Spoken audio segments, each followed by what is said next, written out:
Hey everyone, welcome to Nicole Reacts. This is a part two of a video about Philip Kolter, who is a marketing professor, a consultant, and author.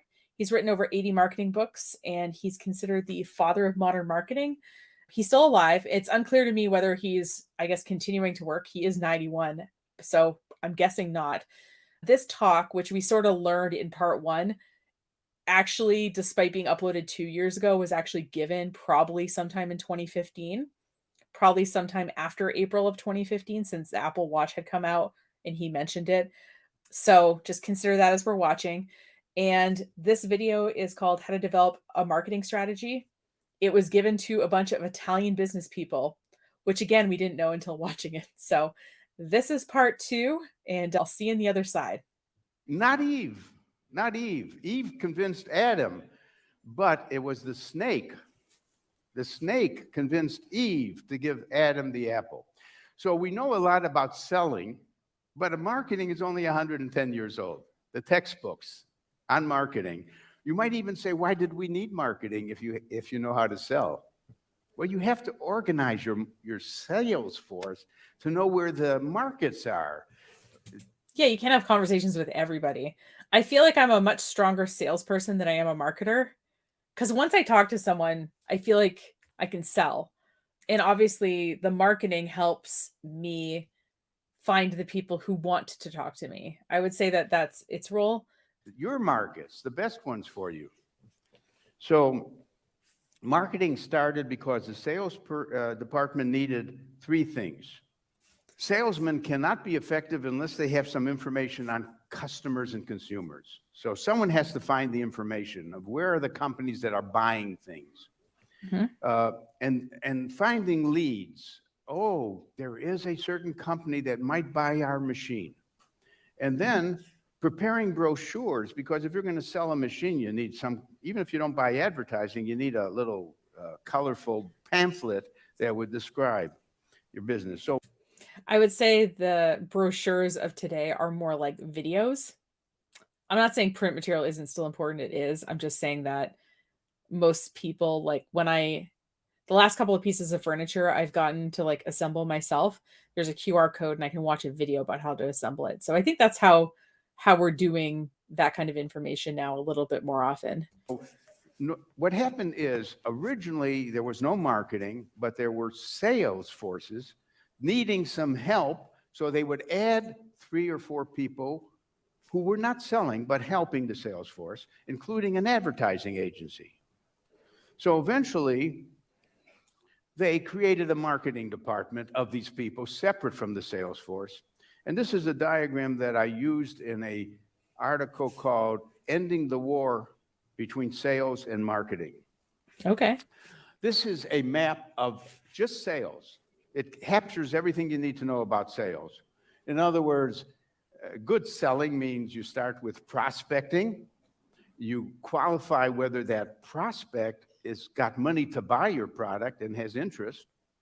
You define the actual needs of that person. You develop a solution or a proposal.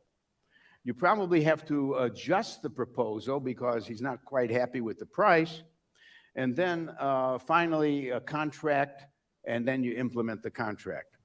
And basically what you're trying to do is to develop a purchase intention. He really is intending to pay attention. He buys again and again. He gets to be loyal.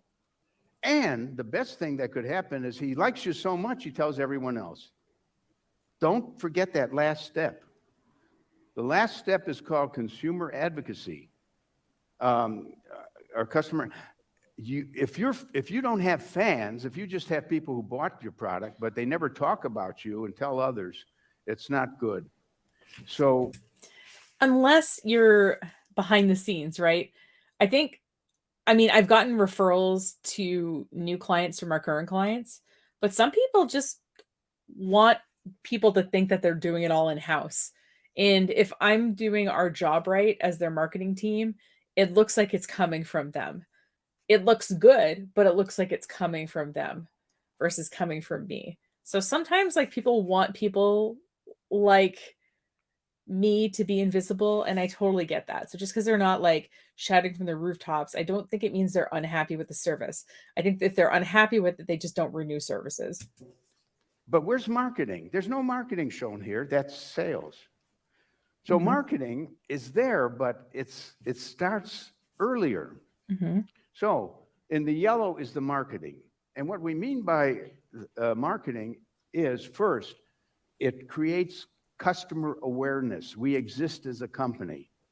It tells the right people. It creates brand awareness.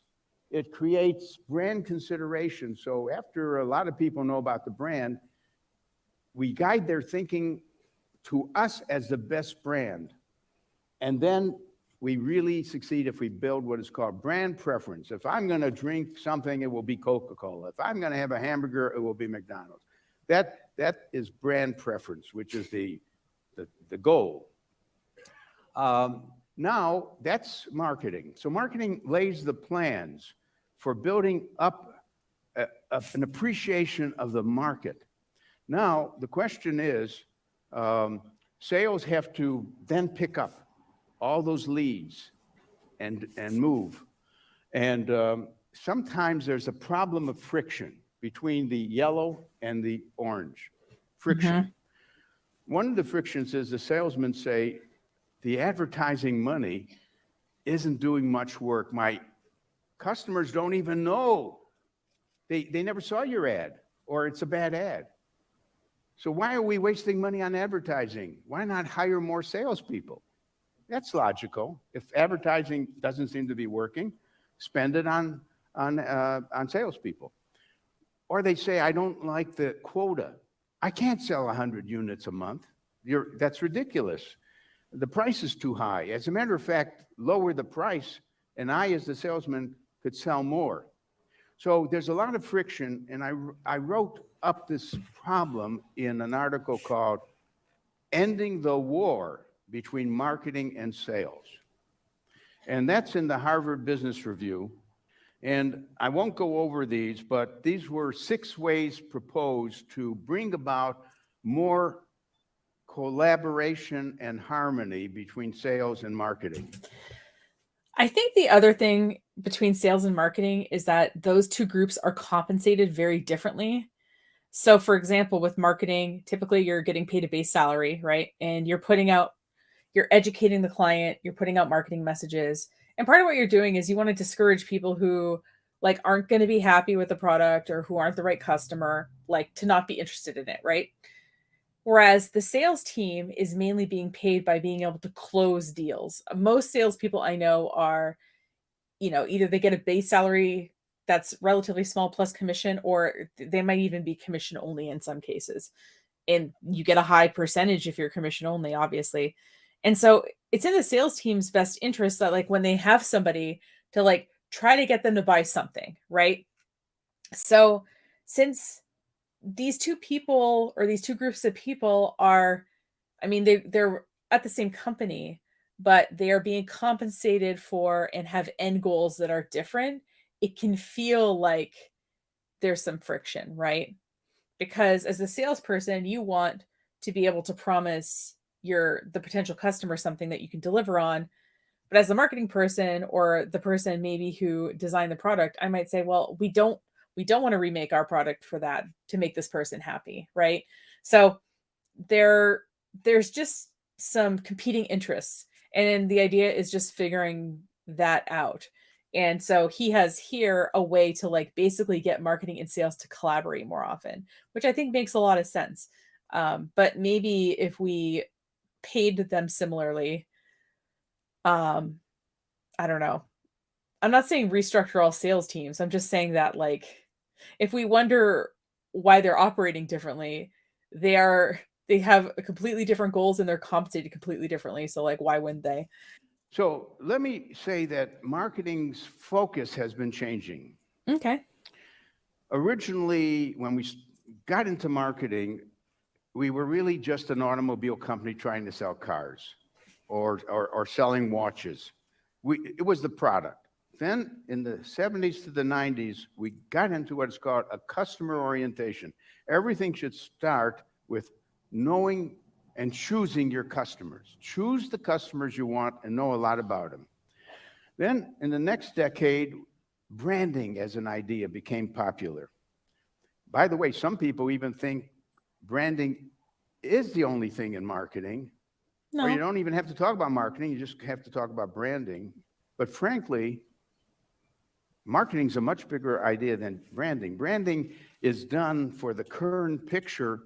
You want to have a strong brand, but you need marketing to make sure your company has a strategy of moving along in the Yeah. right way. In 2010 and thereafter, we got interested in the purpose of a company is to create value for its customers.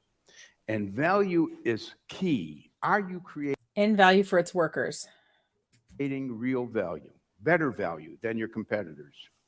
And not only that, do you have any values?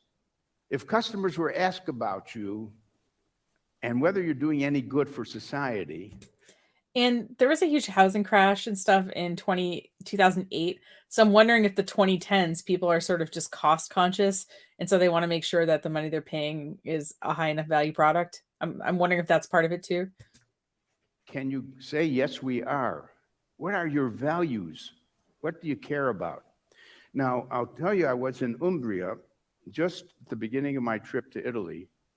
By the way, I found Umbria to be wonderful. It's sort of not as popular as, other places, Florence and Venice and so on, but so many nice places in Umbria.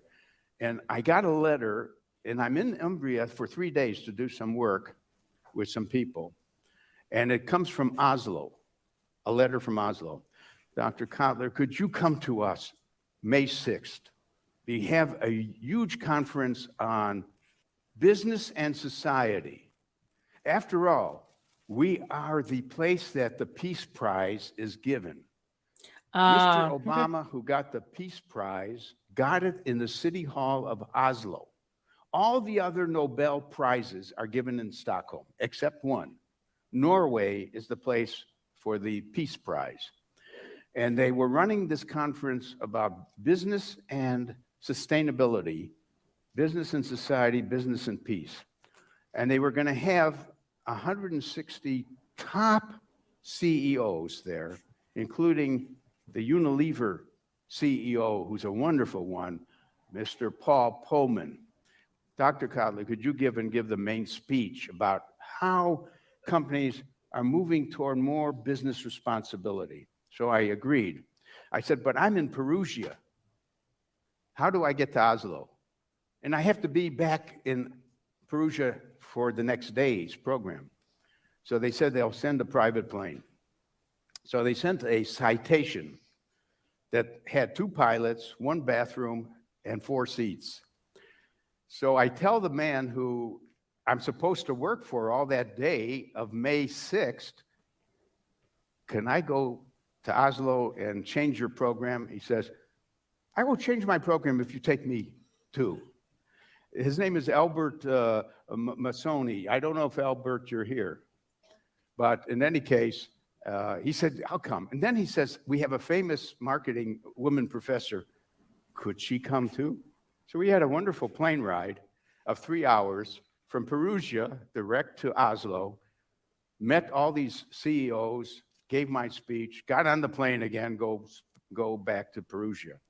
But the main point is values. Companies should have values. Companies should have a purpose. As a matter of fact, any company that started, I say, what's your purpose? I don't know what the whole story about flying there and flying. I don't know what that had to do with anything. But okay. If they say, I want to make money, I said, forget about it. Go to someone else. I want you to make money, but if that's all you're busy doing, it doesn't impress me. Yeah. What are you creating that's worthwhile for people? My goal when I started this company was to help small businesses leverage the internet because I thought it was great that small businesses had similar opportunities to large companies on the internet. Like most small businesses I know can't buy a full page New York Times ad. They can't buy a Super Bowl commercial, all that. But being online has some unique opportunities. And I knew what those were. And I wanted to help businesses access them with my knowledge and in my experience and skills with that. So that's why I get up every morning and do what I do, because I'm really interested in that. But I do need to make money so that I can pay my staff and ideally pay myself. So yeah, I think it is important for your business to have another point besides making money. I get that. Okay. I think we're moving into more use of co-creation, working with others to co-create solutions. Do you know, and crowdsourcing, it was Fiat that decided to make a new car through crowdsourcing by asking the world what they want in a nice, small, new car. Fiat crowdsourced the ideas and ended up creating its next small car. So there's a lot more we could do co-creating, working with others, and crowdsourcing. And I think corporate social responsibility is going to grow. If I end up with an index on good companies, no company can remain bad without changing. So the view customers had of marketing, it's all about transactions. It's buying and selling. In case you are spacing out, one of the cats has come to visit. Taking a brief cat break. We're an hour and 42 minutes into recording here. So excuse the cat purring. He's rubbing against the microphone. So do you want to say hi, Bart, real quick? You want to say hi to the people? Bart says hi. You miss your dad? You know. Your dad's gone. That's annoying. All right. Did I love you enough? He's like scratching at my chair, so I had to let him come up. You can stay up here. I'm going to just press play on the video, okay? We're going to listen to the man talk some more about marketing. I think he's getting to it. Then it moved to the idea that marketing is about building relations with individual customers to sort of get them to be loyal. And the idea has become, please engage your customers, involve them, and build a customer community. Build a customer community. You know, Tesco is the name of the top British supermarket company. Do you know what Tesco does at night sometimes? They open up the store to the Tesco customers who like wine, and they have a big wine program, no charge. They have the names, they know who buys and likes wine because you could see it in their basket. In other words, Tesco knows everything that any customer ever bought. They could, another night, have a program for mothers who are just had their infants. And they bring a whole bunch of mothers together. And of course, they want to help the mothers buy the right things for the babies and so on. So look at, when you have a rich database like Tesco, knowing what everyone bought at your store, you can run many programs that are special to get more engagement, more involvement of your customers. That's how you build loyalty. Lots of new things in marketing. Ethnographic marketing, ethnographic. Do you know there's a man named Underwood? He sits in the shopping centers and he watches where people go. And he even watches how they enter a store and how much time they spend in front of every shoe or every item of clothing. Ethnography is like, it's basically like you're studying a tribe. When we go to, we're tribal people going to a tribal institution called the supermarket or the shopping center. So Underwood has lots of information. Second thing is neural scanning. We are now testing ideas for a campaign. Let's say I have my campaign, but I don't know if I should use actor A or actor B talking about the product. So you put on a person's head a scanner, and it's going to scan their brain waves. And you notice that for person A, when they saw person A, there was a big blip, which means something about that, using that person to sell the product, creates more interest, even though it may not have registered if you just asked them, which person do you like better? So right now, the company called Procter & Gamble is using neuromarketing, they call it neuromarketing, but you could call it neuroscience. The brain, the science of the brain, is helping us get a better understanding of how people are affected by something that stimulates them. So there's a lot of new analytics. Predictive analytics helps us predict what someone will buy. I don't want to go into the details, but it's getting some popularity. Cluster analysis allows us to group people in interesting clusters so we can treat them as a segment. Marketing mix modeling aims to get an equation where I could put in the quality of my product, I could put in a number for the price of my product, a number for how much I'm spending on advertising, and I will get a market share number, a prediction of my market share. It's a modeling using equations for predicting market share, and then I will maybe adjust the price and see if I get a bigger share that way. Okay, let's move on. Oh, I've already mentioned some examples of big data. I mentioned Tesco to you. Kraft, it's amazing how many numbers these multinational companies have. I don't know, since Italian companies are more on the small and medium-sized level, you may say this part of marketing is something you're not going to want to spend a lot of money on because it's expensive. Although, if you're a manufacturer of some luxury items, let's say I'm wearing a suit from Zegna. This is a Zegna suit. I'm very happy with them. They should know that I bought it X years ago and to write me just about now because it's time to buy the next suit. So that's what I mean about keeping a database of your customers. If you sold me something like a computer 3 years ago, maybe so much has happened in 3 years that I'm ready to buy a better computer, but you should know that you sold me one 3 years ago. And there's a whole process of big data analysis, so we won't do more with that. Well, and the thing is too that, as a small company, you can track some of this stuff. It doesn't have to me, big data is something that's sort of automatically tracked. Things like purchase history at a grocery store or something. But you could voluntarily put something in, like, I don't know, you could track the purchase date of a product, or someone could put in their birthday and you could send them a coupon for their birthday or something without it being creepy. So I will say that, there's big data, and then there's also sort of like customer segmentation, which you can do without big data as well. So are you done yet? Oh, now you're leaving? Okay. Bye, Bart. All right, the cat got tired. By the way, today you could buy the names of people at a price. Let's say you want to find out people who are nearsighted, not farsighted, but nearsighted. It will cost you 10 cents a name. You want to find out people who are who have been smoking cigarettes for 10 or more years, cost you 12 cents.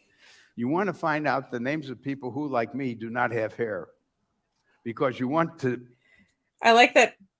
Find someone who's balding slowly is a data point. Try to tell them you can cure that. You can grow hair. But so there's a whole industry. We call it's a data broker industry. Also, I just want to throw out there that I think it's really interesting that we accept baldness as an inherited condition, but we don't accept a larger body size as an inherited condition. I find that interesting. All right, I'm going to take a little snack break, just refilled my coffee, and let's keep going. So I would receive a letter from a data broker. Hi, I hope you are doing fine. I'm checking in to see if you are looking for marketing and data partners and suppliers. We are providing B2B and B2C lists with email addresses. Today, data is available for purchase. You don't have to be. Actually, if you collected great data, you could sell it to someone else. Suppose you have great data on rich customers who like to buy jewelry. Why not sell it to some others who need the names of customers who buy a lot of jewelry? Now, within the Okay, I gotta mention something. P.S. I love that anytime I'm eating something, that cat is suddenly very interested to see what it is. If you have contact information from customers and they did not expressly sign off on you selling their data, I think it's gross for you to sell their data. Okay. Now, I think if in your terms and conditions on your website you say that that's a possibility and you make people acknowledge the terms when they're signing up for your email list, I think that is less sketchy. But tread carefully when it comes to selling people's data, okay? Especially if they didn't consent to that happening. marketing organization, and when you're a really large company, you could be like Fiat or Pirelli or so on. You could have a lot of job positions. You could, all the way from a CMO, brand managers, category managers, market segment managers, distribution channel managers, pricing managers. So look, the world of marketing could be quite complex for bigger companies. I'm not recommending it necessarily, but you have to choose the jobs that need specialization. What determines the quality of a company's marketing? My first answer is it is not the CMO, it is the CEO. The head of the company will make the difference as to whether marketing is important to him, well done, and so on. For example, I distinguish 4 types of CEOs. There's the CEO who I call the one-piece CEO. The only reason he wants Him or her. Okay. We could say him or her, right? I don't know. I get that he's an old white man, but we could try some inclusive language here, but marketing is to get some advertising. 1P. He doesn't even think product, price, place, promotion. He only thinks promotion. Get me someone who can do some advertising. I think that's I wouldn't want to work for that person. That person has such a narrow view of what marketing can do for his firm. Yep, me either. The second is the 4P. Yes, I want someone who could manage my products, my promotions, my channels, my prices. Better than that, I'd rather work for the third person, who's the CEO, says, who are our customers? Which segments of customers do we want older people, younger people? Do we want rich people, poorer people? What segments? What targeting? What positioning? We call that STP, segmenting, targeting, and positioning.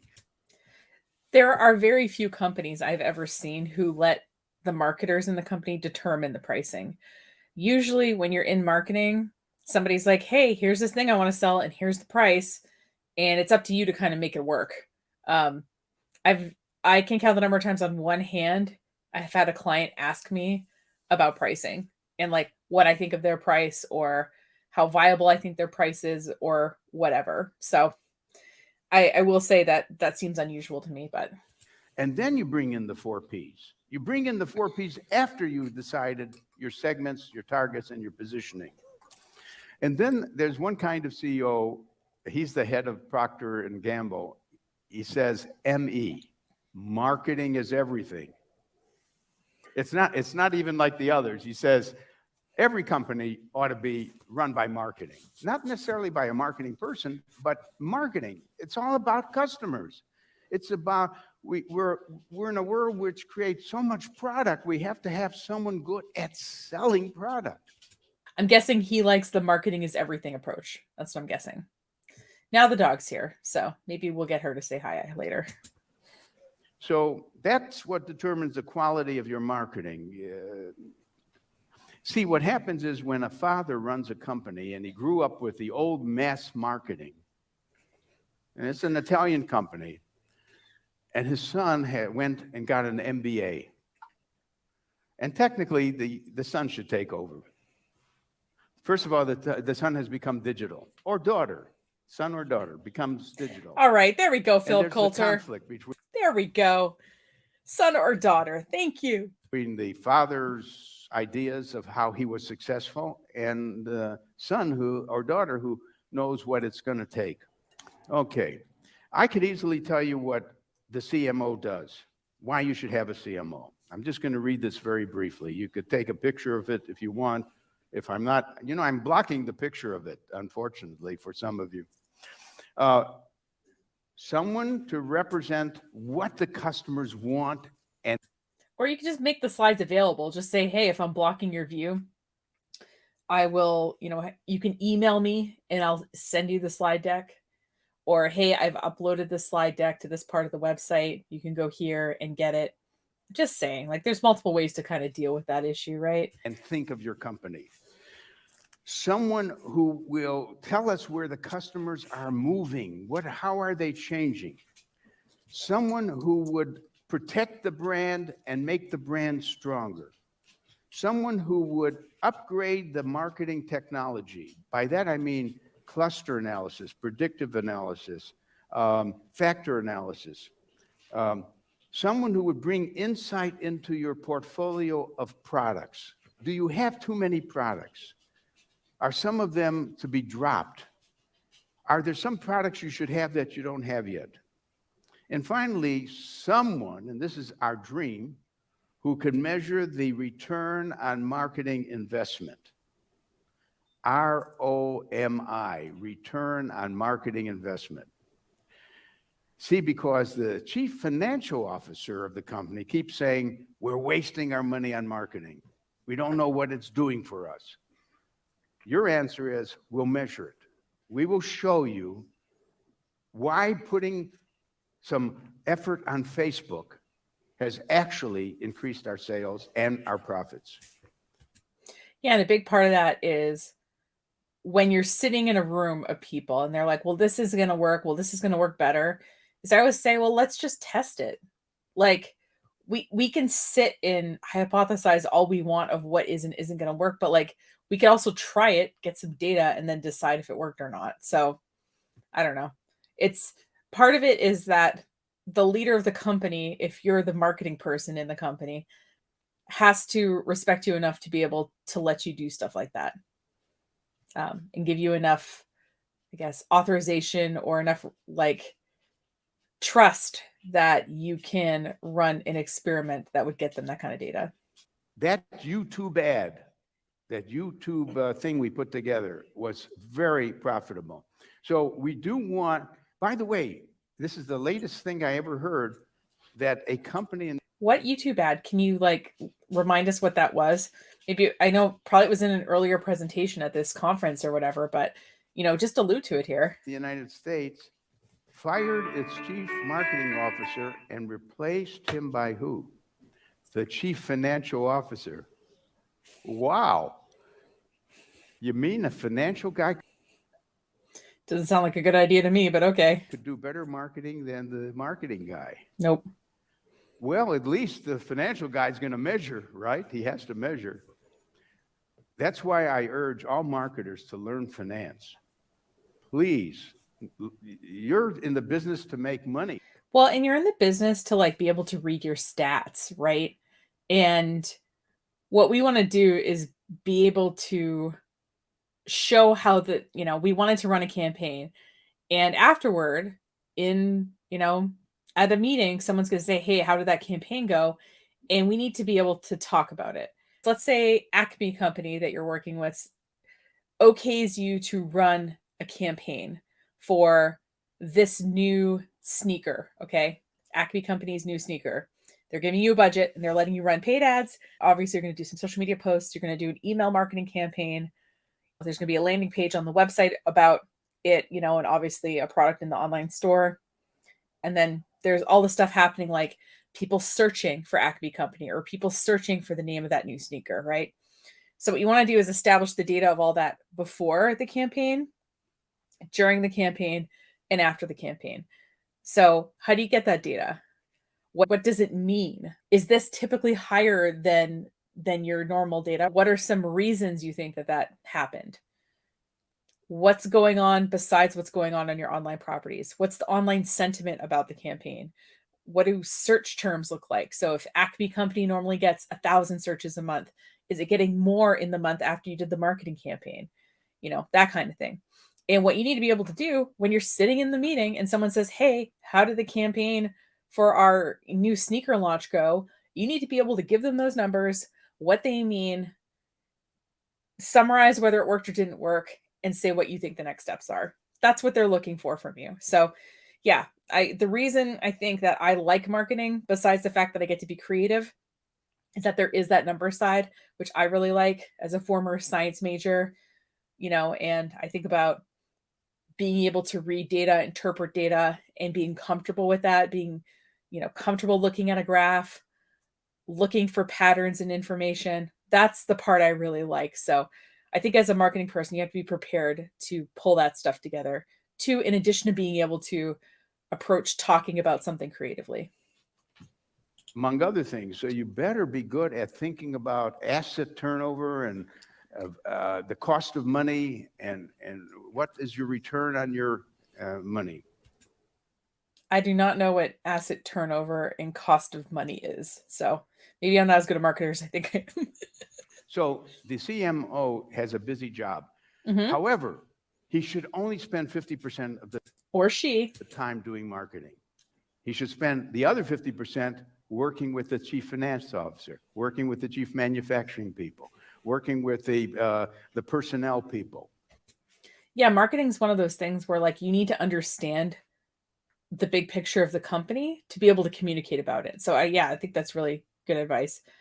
Whenever I work with a company, especially if it's a bigger company, I like to be able to talk to people in different departments and understand what they're working on and kind of how it all fits together, because it allows me to do my job better. Because he or she should form a good role in the organization and so on. I sometimes use this illustration. I say, I'm appointing you as a new marketing chief. You're the new marketing chief. Where would you like your office to be? I could put your office right next to the president of the company. Would you like your office to be next to him? Or her. And yes, I'd like to be next to the president of the company, or I'd like to be next to the finance officer. Which means every day you're going to see him. He's going to be watching you. Or would you want to be next to the chief financial officer? Or would you like to be next to the chief technology officer? Or next to the chief information officer? Or next to the vice president of sales? If we had time, I would ask you to vote. I could argue for each one of these. Mm-hmm. Whenever I take a vote, most people say, I want to be CEO. next to the sales force. Oh, interesting. I always pick CEO, but The last one, because if they do well and I can help them do well, I'll look better. And I don't want to be next to the president. He's going to ask too many questions. So, but you may be different. ask away. I say, if I know what I'm doing, I shouldn't mind you asking me questions. You're paying me to be there. If you want to pay me to answer questions all day, that's fine with me. You may say, I want to be right next to the president so I could educate the president on what I could do. Okay, I'm going to skip some things. Can marketing help grow the company's future? Some people say, no, marketing is only a cost center. It doesn't have a bottom line. As I mentioned in a previous video, a couple of times this has happened to me. When a company is tanking or starting to tank, they look to the marketing team and they say, all right, guys, we're losing money. We need to like make some more, we need to bring in some more customers. And you're expected to pull a miracle kind of out of your butt a little bit. So I would say that most people see marketing as helping grow the company's future, in particular if they don't think they're doing well now. And I disagree. I would say marketing is in the best position to detect business opportunities, calibrate their size, and estimate their likely profitability. That marketing managers are so important because they manage intangible assets. They manage your brands. They manage your customer relationships. They manage your networks, your market position, your market information. So I would say yes, the future of your company is going to be a function of how good a marketing organization you have. Let me give you examples. These are people who are great at marketing, and they are not professional marketers. They're CEOs. You know them all. Who is the first fellow? The first fellow you wouldn't have recognized, but that's Ingvar Kamprad, who started the IKEA. What a great, brilliant idea, IKEA, of a way to sell furniture. It's a shopping trip that takes a whole day. You bring your children. You put your children in the child center, so you don't have to worry about them. You get a restaurant. You eat your Swedish meatballs in IKEA because you're there half the day looking at furniture. But I think, what a visionary. He has members. You could be a member of IKEA. You'll have lower prices as a result of being a member. Everyone knows about Richard Branson. I mean, that he has marketing in his blood. He runs 150 other companies. Virgin Trains, Virgin Air, Virgin Music, Virgin this and that. Yeah, and they all have like a different level of success, right? And I will say he's a dynamic person. I think when I read his autobiography, the thing that impressed me the most was that he writes down everything he does every day. He's been to court like 3 or 4 times, and he's able to pull out and be like, "Oh, what were you doing on, April 17 of 1999?" He like pulls a notebook out and is like, "I called this person, I did this, I did that." Like, I wish I had the discipline to keep track of that kind of thing. I wish my brain worked that way. But otherwise, I don't know. I have kind of a mixed view on Richard Branson. There's only one other person who took a word and made it into a number of businesses. The one who has easy, Apple. what's it called? He's a Greek fellow, and he's using the word easy flying, easy beds, easy this. He owns the word easy, and you can expect things to be easy when you buy any of his products. Walt Disney, I don't know anything about that guy. marketer. Herb Kelleher, Southwest Airlines. Anita Roddick, The Body Shop. Bill Gates, Microsoft. Steve Jobs, Jeff Bezos. So basically, that's the kind of person who is a dreamer. I think in this day, you're going to have another person who is going to tell you how to get dreams and sell your dreams. This is an interesting book. About 4 years ago, Scott Davis, who's a good consultant, very good consultant, he visited 40 big companies, very big companies, and he asked, what's new in marketing? So if you're interested, you'll find lots of stories of trends taking place in marketing. One trend is we're moving from just creating a marketing strategy to driving the business impact, where marketing is not just has its own strategy, but it's actually driving the business and so on. Second, from just controlling the message to galvanizing the network so more people are talking about us and not just, it's a new world with digital. From just incremental improvements to pervasive innovation, where everyone wants to innovate. By the way, that's the secret of Toyota. Everyone at Toyota will be thinking all the time. I think he means Toyota. He has an interesting way of pronouncing some things. It's kind of interesting. Is it necessary for me to do this or that, to make this component or not? Because at Toyota, they don't lose their job when they show they're not needed in that job. They're put in another job. They all want to keep. By the way, the other company that is pervasive innovation is Samsung. The Korean company Samsung. Maybe he's just pronouncing them carefully or whatever. Okay. Has hurt Sony terribly. The Koreans were occupied by the Japanese, right? And guess what? They became more Japanese than the Japanese.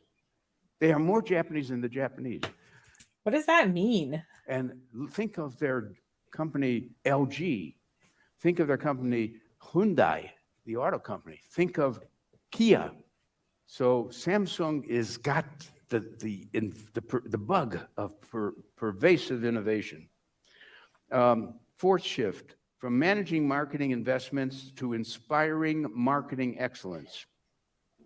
And the fifth, from operational focus to a deep customer focus. So basically, what I'm saying is the book is full of stories he found by talking to about 40 companies about what was new. The average company doesn't last long, by the way. Sad fact. Maybe, especially some new restaurants, they become maybe popular and then we're worn out, we go to some other new popular one. All kinds of reasons why companies often fail.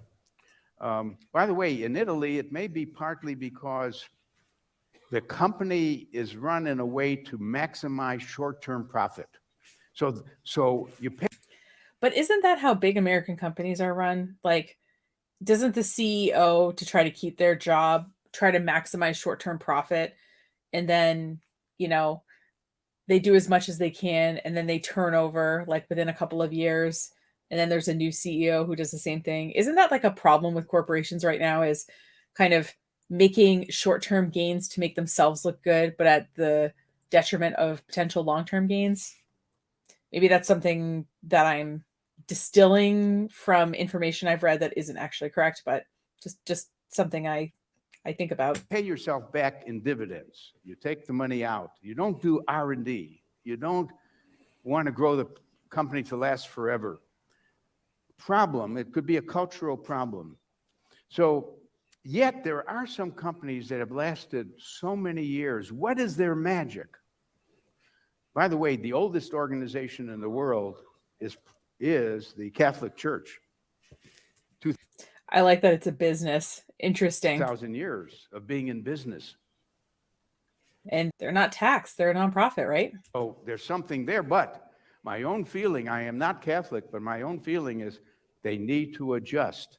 And they have the best pope they've ever had in Francis. Yeah. Although Francis is not around now. So it's interesting he's using this as an example. It's also interesting that we're on our second pope since Francis right now. And I think people like Benedict pretty well. I'm not sure how good he is at running the business, but he's aware, he's so smart that it has to adjust to the new trends and so on. So what are the secrets of these long-lasting companies? People tithing. By the way, among them are DuPont, W.R. Grace, P&G, Mitsui, Sumitomo, Siemens. They have been around over hundreds of years. Mm-hmm. Here's what was found in a book you might want to read called Living Companies. It was done by the man, Ari DeGoose. He worked for Shell. He was the strategic planner. They found that if you expect your company to live a long time, you got to be somewhat conservative in your finance. In other words, control your risk.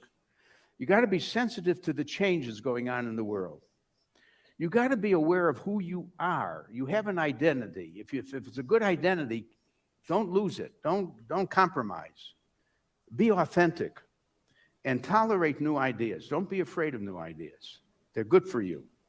And then he found 4 priorities. These long-lasting companies, they value people, the people who work for them, more than the assets. Yes, it's nice to have a factory, but I value the people more. As it should be. I look, they steer and control. In other words, they steer into new ways, but they also exercise control. They are organized to learn. They're learning, lifelong learning organizations. And they want to have a good impact on the community, shaping good communities. That's the nature of those companies that were listed. I think I fit most of those criteria. We'll see if this company lasts 100 years. Mainly if someone wants to take over it when I'm ready to retire. By the way, oh my God, some of these graphics are like, oh, I want to like redo them because it's like you could make them so much more attractive. Again, this was almost 10 years ago, so I'm a little bit more forgiving than I would be if these graphics were being produced today. But also stop putting the font in black on a bright red. It's hard to read. I got to see what my time is here, 11:36. We'll find out, but I want to share a few more things with you. This is a wonderful way to see how a brand is built. This is the story of Starbucks. Starbucks builds its brand at a number of levels. You could use this for your own branding. The first is, what is your brand mantra? Essentially, what What Starbucks says, we are delivering a rich, rewarding coffee? No, coffee experience. You see the difference? It's what we call experiential marketing. It's I'm taking a picture in case I want to do this with my company later. not just coffee, that's a problem. It's the experience of coffee. Now, once you agree that that's what it is, you're going to be like certain other companies who are competitors and different. See, you're going to be like other companies because you're going to fairly price, you're going to be responsible and involved, but you're going to be different. You're going to have fresher coffee. It's going to be more types of coffee. Is it fresher, or is it that you're commoditizing like a high-end Italian coffee shop experience, right? So, because the thing with Starbucks, right, you can go in and you can order a latte. And if I order that Starbucks latte in Kansas, or I order that Starbucks latte in, California, or if I order that Starbucks latte in Maine, it's going to taste the same. That's part of it too, because I went to my local bakery yesterday. Actually, I've been trying to spend money at local businesses more often, intentionally. So I found that there was this bakery I hadn't heard of. And so I went to it and I got some bagels, like a pack of bagels to take home, and I got a latte. And the guy really tried, but the latte, it wasn't great. So I can see if somebody kind of had a couple of bad lattes as they traveled around, thought, wow, it'd be really nice if we could standardize being able to make higher end coffee drinks. So I think that's part of it too. I really like good coffee, and I don't think Starbucks coffee tastes good, but I could see where it tasting consistent would be helpful. But it's going to be very good service. In other words, there's always has to be points of parity where you're equal to your competitors and points of differentiation. Now, once you establish points of difference, we call these pods, P-O-D-S, pods. How do you prove that you are different and better? So the next circle says, look, we use triple filtrated water. We give stock options to our employees so that they in themselves could be owners of Starbucks. We give 24-hour training before they get on the job. We're very integrated. So I hope you pay them for that 24-hour Starbucks. They have the evidence that they're different and better, not just claiming that they're different and better. And finally, they say they have a set of values and a personality and character. And they have a visual identity. They have a picture of a siren, earth colors. So when you build your brand, what's your mantra? How are you different than your competitors? I hope you have some differences. What is the evidence that your differences are not just claimed, but true? And what did you add in the way of personality and character to your business? One thing that they've kind of added is a bit of sort of the idea of a healthy experience. Like they've got the egg bites and sandwiches and things. So, I wouldn't walk into a Starbucks expecting to get some fries or something, but I would expect to be able to walk in and get a high protein snack of some kind. Also, they were kind of doing the music mix thing or whatever. So I think there's a bit of a light artistic thing from them changing their coffee cups every holiday season to having a music playlist that people at one point you could buy the CD. I would say those are other things that are incorporated in this particular analysis of Starbucks that I think are differentiation points.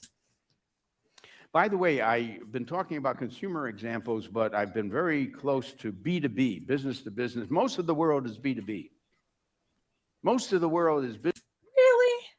I could see B2B. I could see businesses paying more for things than individual customers, but so maybe he means more of it means more economically. Businesses selling other things to businesses. So I wrote a book called B2B Branding because businesses selling to other businesses, they didn't work hard enough on the idea of being a brand. Well, Ericsson is a brand, of course. Siemens is a brand.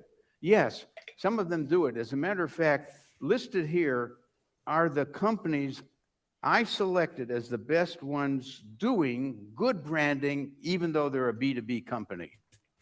So I get that these are B2B companies, but a lot of them are also B2C companies. So Volvo, for example, right? Like they sell cars to individual people, but I'm guessing most of their money comes from people buying like commercial vehicles. Like I think Volvo makes like city buses or commercial vehicles that obviously are a lot more expensive than a car for an individual. Um, I think Microsoft, yeah, they sell a personal computer. They will sell me, a $500 laptop, but I'm guessing they make most of their money building information systems for large companies. So I think some of these are both a little bit more than just straight B2B. One of the best, by the way, is DuPont and Michelin. By the way, would we put Pirelli down here? Maybe. I'm sure my book has. Perea is not a pasta company. No, I'm thinking of Barilla is the pasta company, but I think they're owned by Yum Foods or something. I think I'm just mixing up my Italian Had food something things. about Pirelli. I can't remember what I said, but these are the star B2B businesses that do good branding. So you could read if you're. And by branding, he means like you could fill out that wheel that he was just showing us easily. Is that what he means by good branding? Or does he mean that you're able to like differentiate their products in the marketplace? So like what is good branding, right? Like I'm guessing he means the wheel thing, but I wish he would, you know, harken back to what good branding is to him. B2B, you could read chapters on how these companies operate. Another book was related to that, B2B, but it has to do with the problem called ingredients. For example, So Ben is really good at Photoshop, and a couple of our clients are authors, so he like Photoshopped their books like for their pre-sales, and they look so much better than this. what is an ingredient? Let me show you what I mean. I don't sell clothing. I use Gore-Tex. Gore-Tex is the material. When I make a fine all-weather jacket, I use Gore-Tex. Now, if you don't say Gore-Tex, people don't know that it's better than the other materials. Another example would be carpets.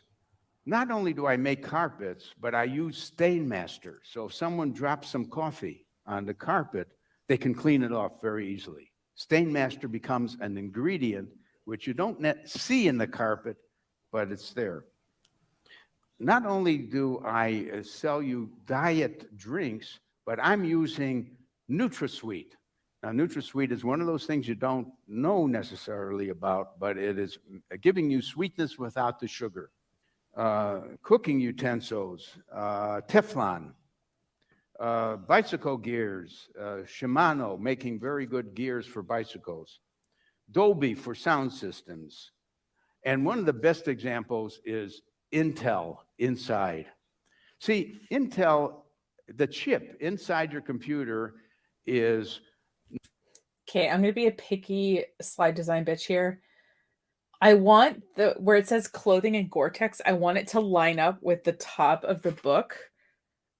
Unless they put something under computer chips. I just want this space to be a little bit more balanced. I mean, it's not like the most beautiful slide ever, but like, oh, I want to just move it down. Not normally known. You would never have known that. Did any of you ever buy a computer and open it up to see if there really is an Intel chip inside? You have trust, don't you, that it's inside? Because they spend a lot of money convincing the computer companies to use their Intel chip because it would be cheaper not to use the Intel chip. But we're all caught up in this. See, you could take a commodity that no one knows about and make it into a branded product. So that book is full of stories about taking an ingredient and making it special.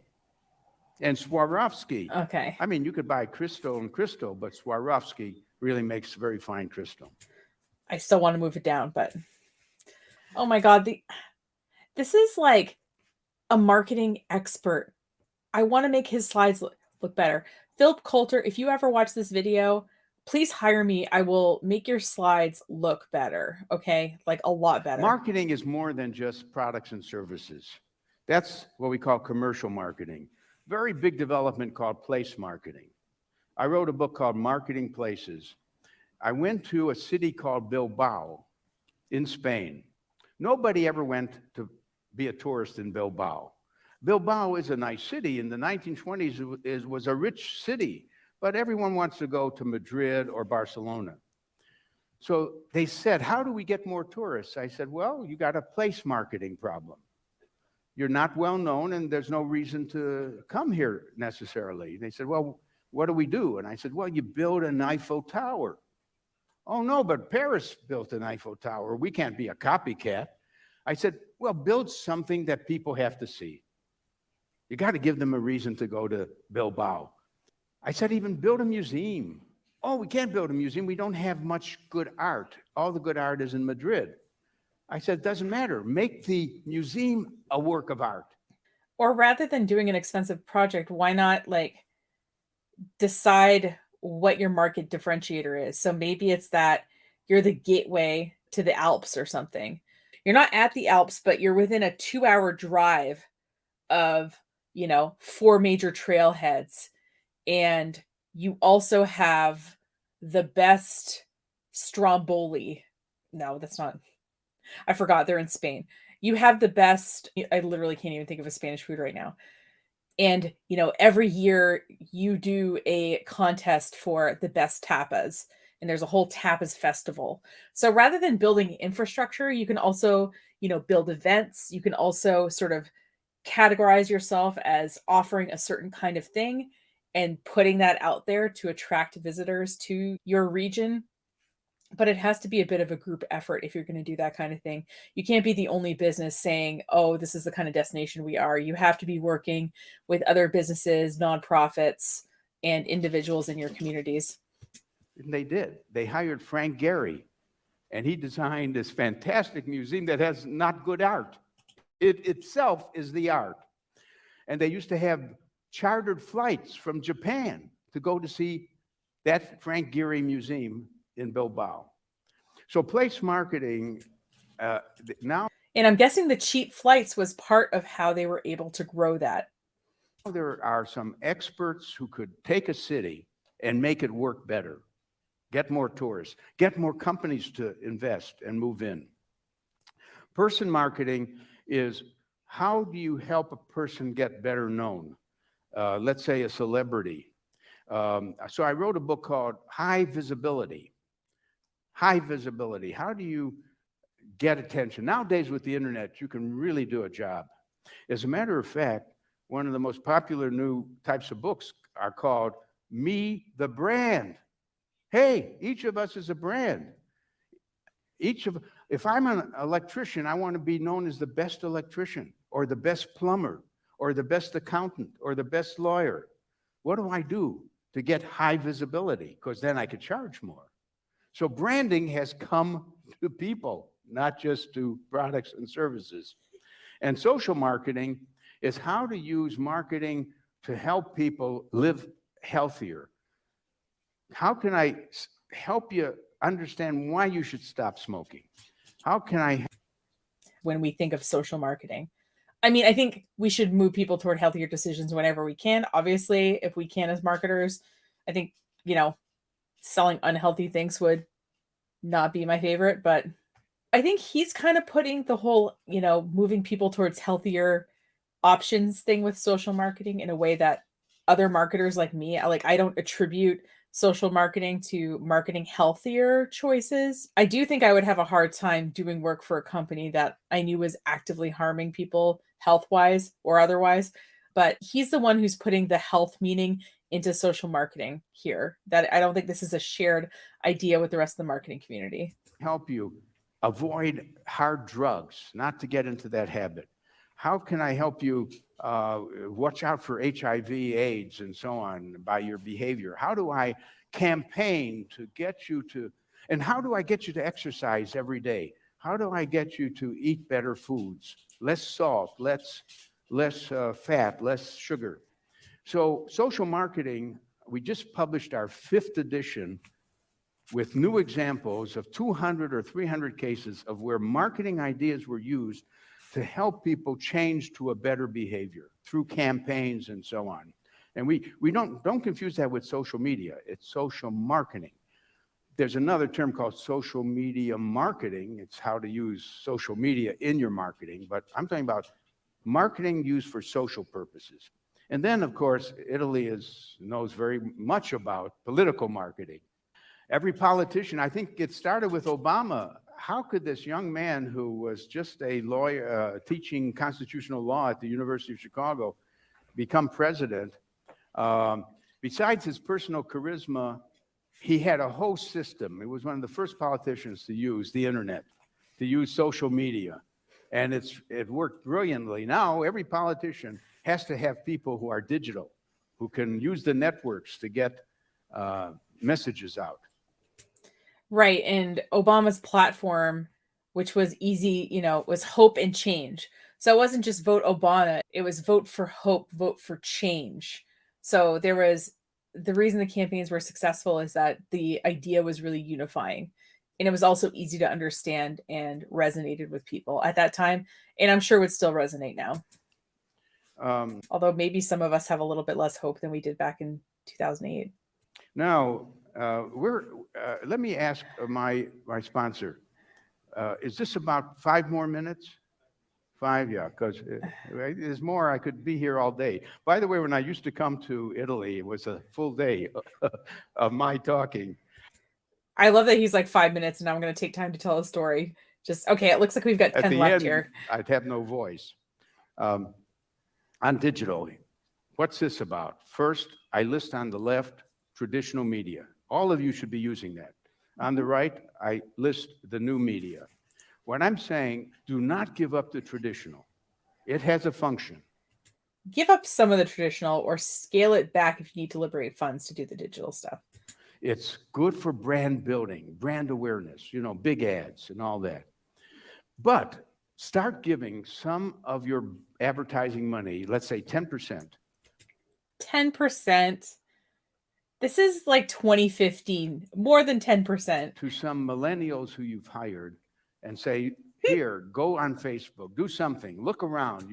Do something? You just spent like an hour and 30 minutes talking about strategy and how the CMO is the most important role. And now you're going to be like, hire a millennial and just do something?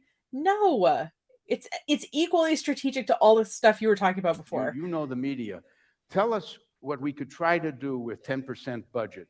If it There's a typo on one of his slides. Twitter has 2 commas after it. Performs very well, I'll give you more money.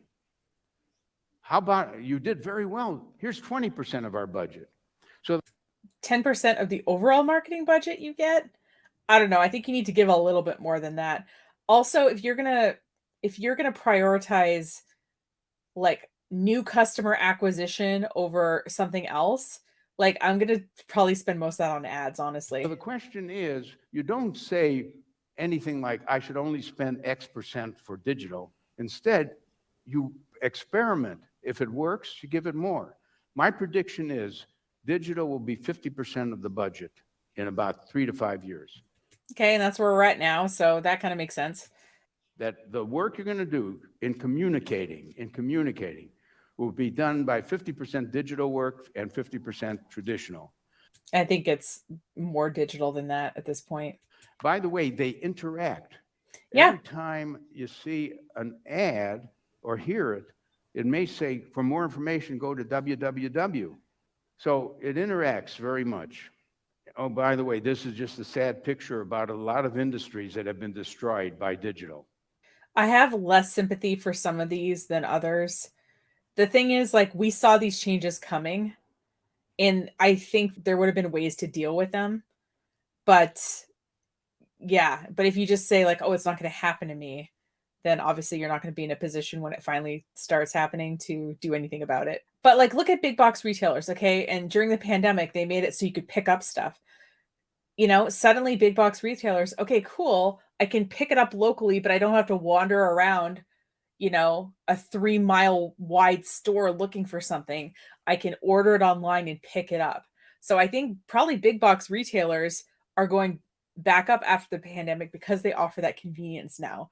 So, yeah. Let's move on. Yeah, let's move on. This slide has a lot of text on it. All these slides actually had a lot of text on them. I don't know why. They could have had less, I think. What are the digital tools? Of course, computers, databases, programmable devices, software, internet, smartphones. You know the world. There have been studies that companies are pretty slow to adapting to digital. Yeah, big companies are. Little companies aren't, though. Much more In agile. If you're a small business, you have a huge advantage over these big companies because you can move quickly. In 2013, 76% said marketing has changed. Oh, that was good news. Marketing has changed more in the last 2 years than in the last 50 because of digital.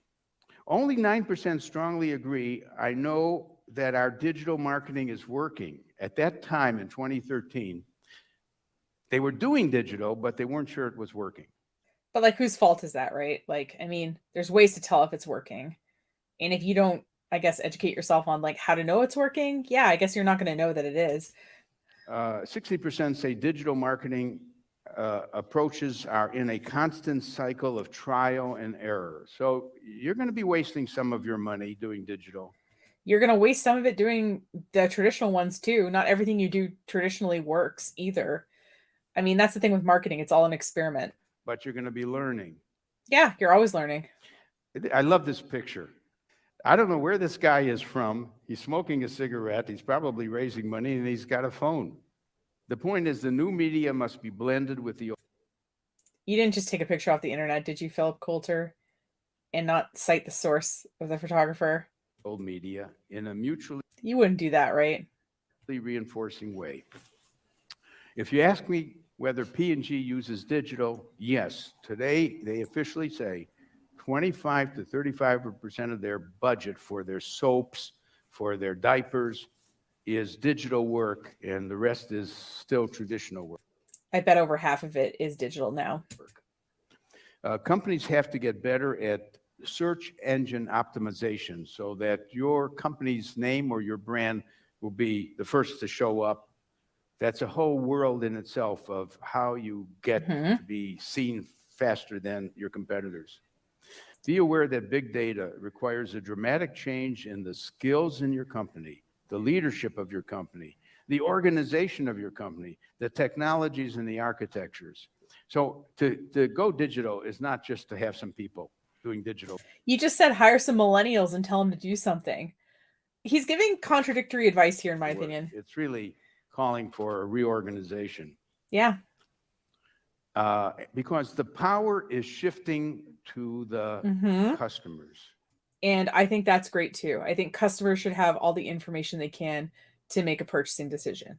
I think small businesses having a big visibility online is a great shift. And I think customers having information is a great shift. Bring it on. I love these Customers shifts. are buying things by looking them up on the internet. You don't buy a car without going on the internet to find out a lot about the car and what other people say.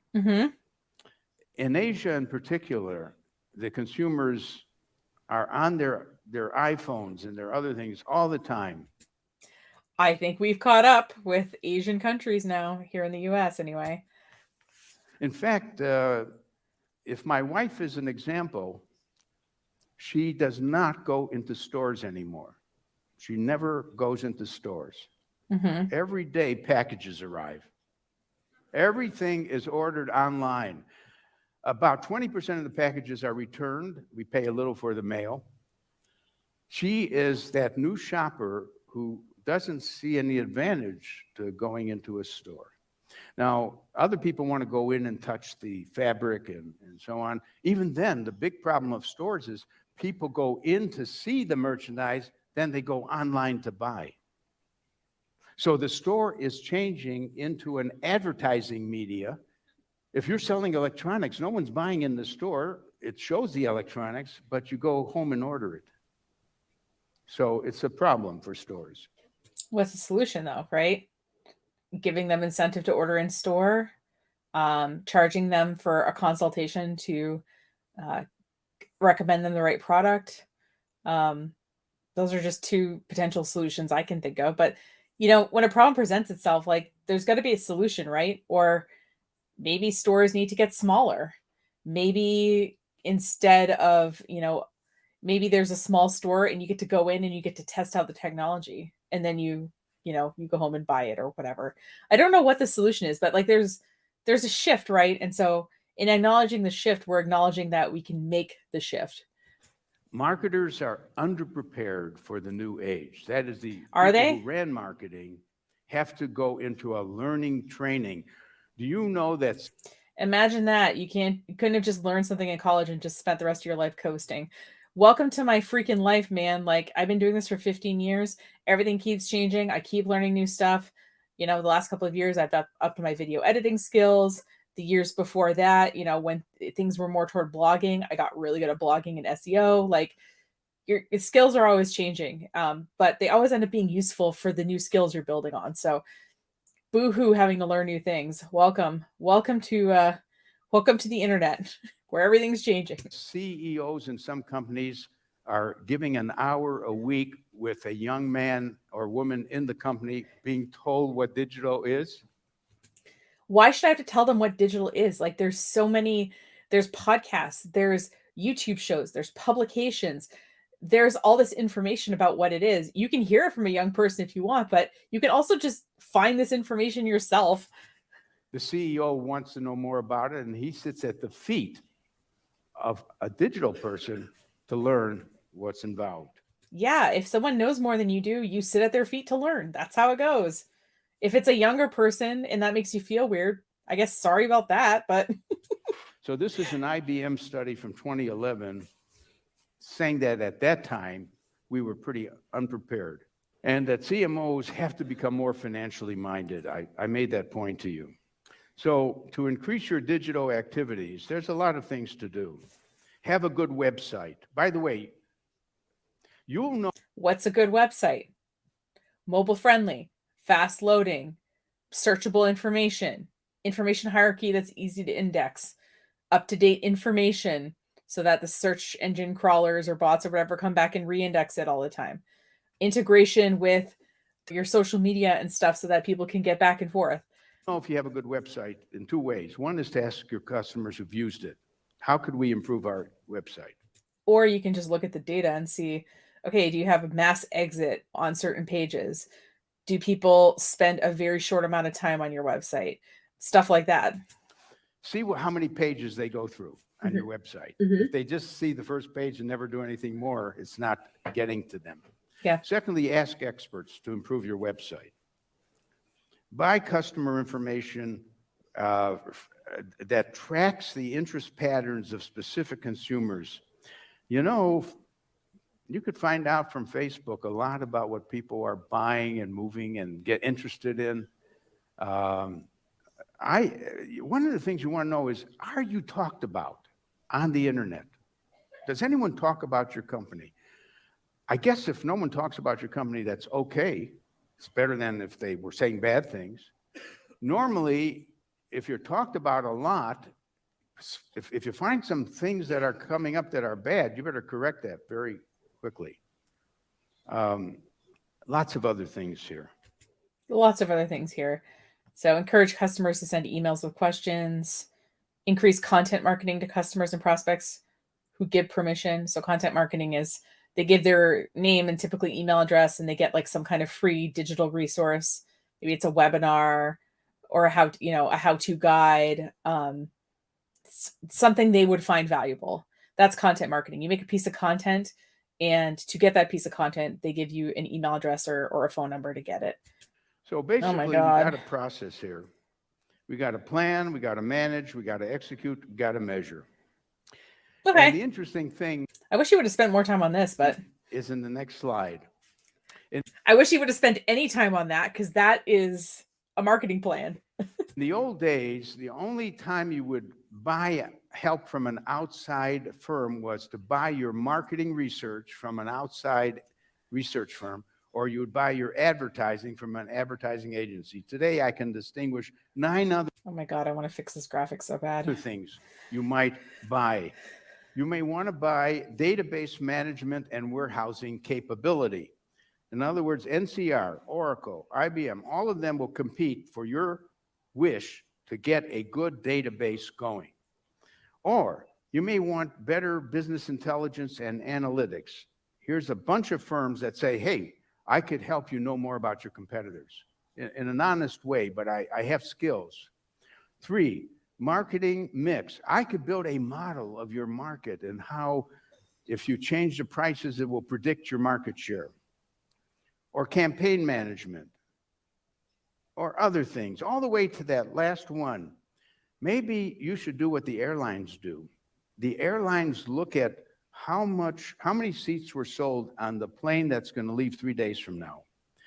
If there aren't that many seats that they sold, they will tell the travel agents that there's a lower price for selling seats on that plane, automatically.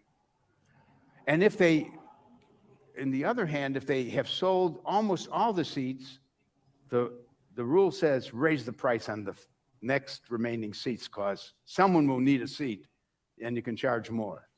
So pricing, it's called yield-based pricing, has been turned over to automation.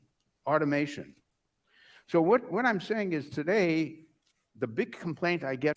I don't know why he's spending so much time on this slide. Maybe these people just are so much higher level than I am and actually get what some of this stuff is, but I feel like he spent a lot of time on basic stuff and he's kind of breezing through this other stuff. From CMOs is every day I get 10 companies calling me trying to sell me something.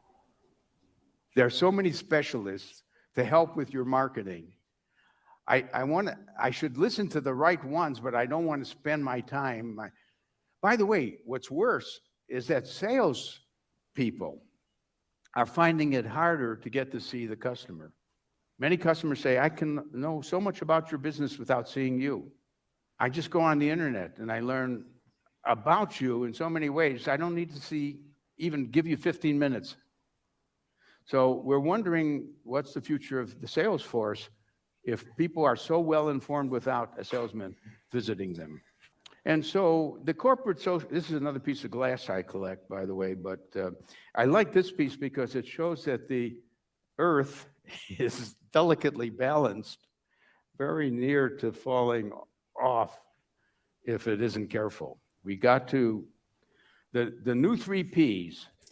I wish he would have just stuck with like all glass imagery for like all the slides or something, because I think that would have made it a little bit more cohesive and interesting than using some random stock graphics and then using random things from his collection of glass. Our people, planet, and profits. A company should be paying attention to people, rewarding them well, the planet, sustainability, and profits. And that makes up another P called performance. You're performing if you pay attention. This is about capitalism, but look at Paul Pullman's statement. He heads Unilever. He says, we ask him, what's your ambition? He says, our ambitions are to double our business. When? You mean in the next year? No.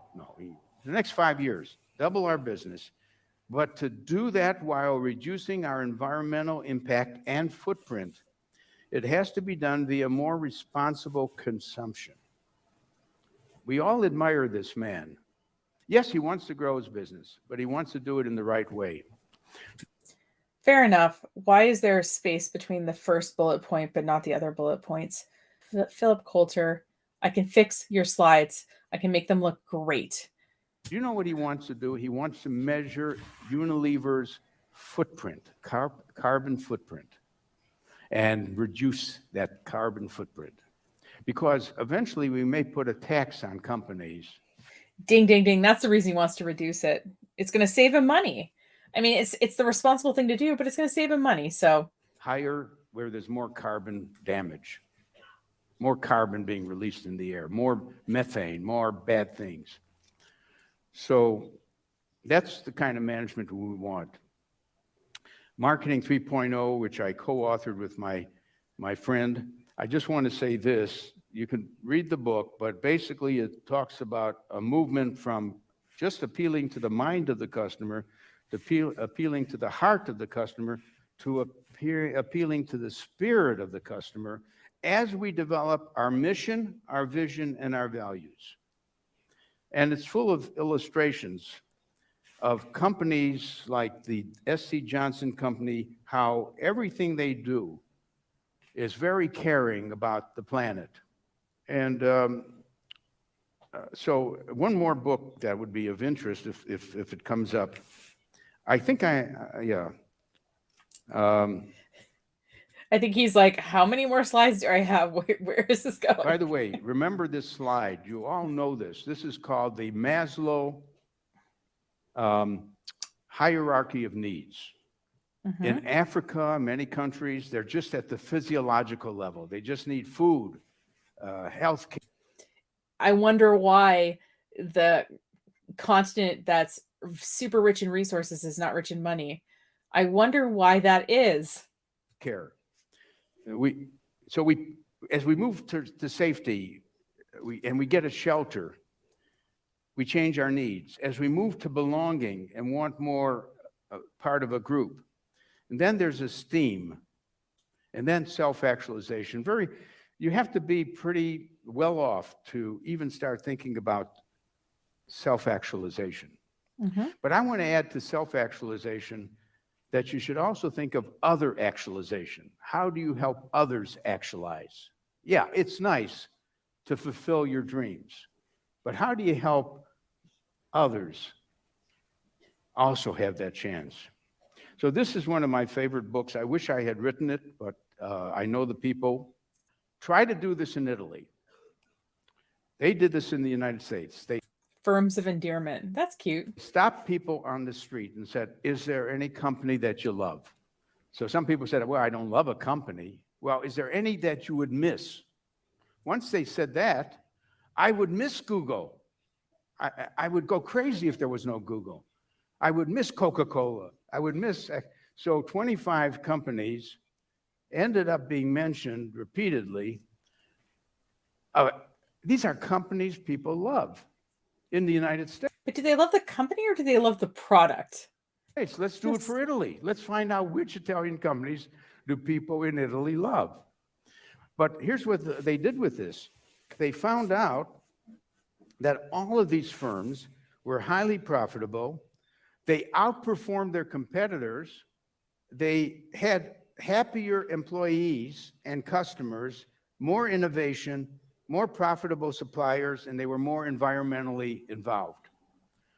What more can you ask for from a company that succeeds this way? So what they did, and this is my last statement to you, they wanted to see what is common to all 25 companies. These are companies that don't focus on the shareholders, but on the stakeholders. Interesting. Very interesting. Not just to make money for some owner, but to make well-being for the people who are partners, stakeholders. Two, their executive salaries, even the CEOs in these companies don't get paid those outrageous amounts where the fellow who runs the Oracle company takes home $90 million a year. 90 million, that's about 1,000 times more than the average worker. Remember what I was mentioning in part one? You know, the average CEO used to get maybe 20 to 40 times what the average worker gets. And in the United States now it's something like 300 to 500 times. Why didn't he mention this at the beginning? I think it would have fit better there, but I guess it also fits here too. So these are companies that don't go crazy. The next thing is they operate an open door policy. You can talk to the boss when you want to. You can send him an email. You can tell the boss that you're worried about some part of the product line or something. You don't have to go to your supervisor. The worst thing is when you say, I have an idea for the company and I'm going to give it to the president. And he says, no, don't do that. Maybe it's going to be a bad idea. Don't take your time. Don't waste your time. So the good ideas don't go to the top. In these companies, you can reach the CEO with an idea. Mm-hmm. The employee compensation and benefits are high in these companies, just like Starbucks. Employee training is I don't know how this, keep using Starbucks as an example. I don't think it's going to age well, but longer and their employee turnover is lower. Yeah, except where they're trying to unionize. They hire people who care about customers and people. You want to work with people who care about people. There are some people who don't care about anyone else. So these companies are careful there. I was about to make some snarky joke about my previous dating life, but They think suppliers are important. Really get good suppliers and suppliers who want to improve their own business and in the process will reduce your costs. yeah. They believe that their corporate culture is their greatest asset. It's a company that says, we have a very good culture. People are happy at our company. This is the last one, and this is going to be really stimulating to you. Their marketing budget is lower in these companies than their competitors. Yeah, because people are already talking about them. They don't have to pay for people to talk about them. The competitors, not being as good as these companies, spend more on marketing to try to make a name, when in fact, they don't have to spend much because who is doing the advertising? Their customers. And employees. You understand, they've turned their customers into their advertisers. Sure, I work for Pirelli or something. I'm happy with that company. And, so basically, read that book, Firms of Endearment. Companies people find dear. That's how it's going to end. And they have a lot in common. Love to see it done for Italy. It'll be interesting to find what companies we love in Italy. That's it. Thank you very much for being with me. So that ended kind of suddenly, seemingly, but okay, here we are. I really thought that would be more about brand marketing than it was. I feel like we spent a lot of time laying the groundwork for how things used to be versus how they are now. And we did spend a little time on branding as a general idea, but the slide where we actually talked about the marketing strategy and plan, I think we were on that slide less than 30 seconds, which is interesting. So does Philip Kolter know what he's talking about? I would say he does. I mean, learning about the overall strategy and some of the large company examples he gave are ones that I hadn't heard before. And so I thought that was interesting. But I think his view of sort of like hiring a millennial and letting them teach you about digital marketing is a little bit short-sighted. Listen, I get that he's in his 80s giving this talk. Now he's in his 90s, but this was, almost 10 years ago. But that doesn't excuse you. If you're going to be a sort of voice and leader in the marketing industry and continue to work in this industry, I think you have to have a deep understanding of these digital concepts. And I think him telling these, large companies to invest 10% of their marketing budget in digital 10 years ago, I think that was grossly underestimating how important digital is and even was back then. We knew things were headed in the digital direction 10 years ago. I've been in this business, as I said in my intro, for 15 years now. So while I couldn't have predicted the rise of short vertical formatted videos, I could see that we were moving toward more social media.